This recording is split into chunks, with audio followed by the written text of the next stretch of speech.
こんにちは、エリンです。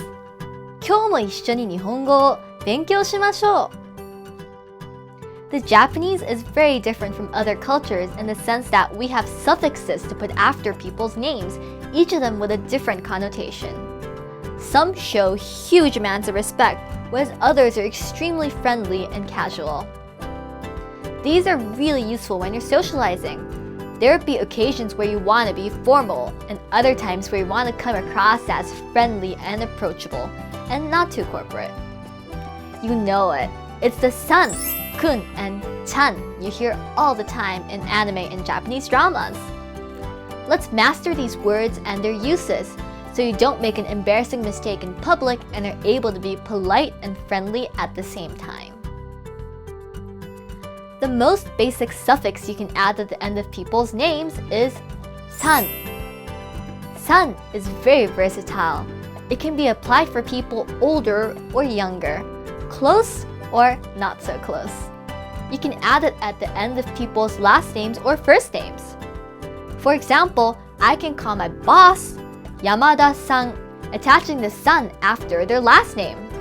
But I can also call one of my close friends Taro-san, attaching the san after his first name. Always remember, you're more likely to refer to a Japanese person by their last name than their first names when you first meet them, unless they intentionally introduce themselves by their first name.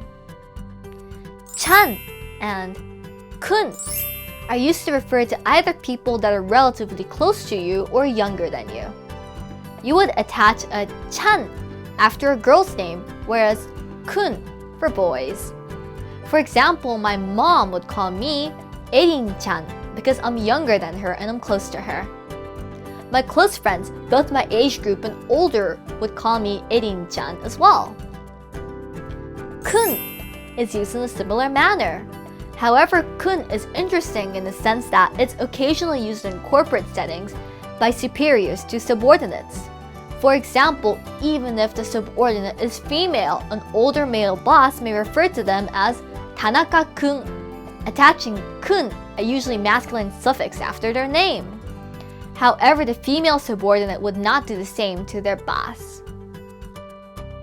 It should be noted that although chan was originally seen as a feminine suffix, it can also be used to endearingly refer to people who are younger than you, even if they're male, or people who are just plain cute. Speaking of cute, you can attach chan after pretty much anything that's cute, even if it's an animal or an inanimate object. For example, Usa-chan to refer to a bunny. And I can call my baby cousin Jiro-chan, attaching chan after his first name although he's a boy. Some boys don't enjoy this kind of treatment, so you gotta know them well. If they're super macho or sensitive about their sexual orientation and such, try avoiding using chan. And finally, this is a suffix you would rarely use in day-to-day conversation. It's the sama, which is only used for formal writing. For example, if you were addressing a letter or an email to your boss or your client and you don't know them that well, you would ideally add sama after their last name. For example, Yamazaki-sama. Sama replaces the Mr. or Mrs. when you're addressing a letter in Japan. If you're writing something and you're in doubt, use sama instead of san just to be safe. I hope this is helpful. Don't forget, in most cases you will be using the san, unless you're with someone relatively young or just plain adorable.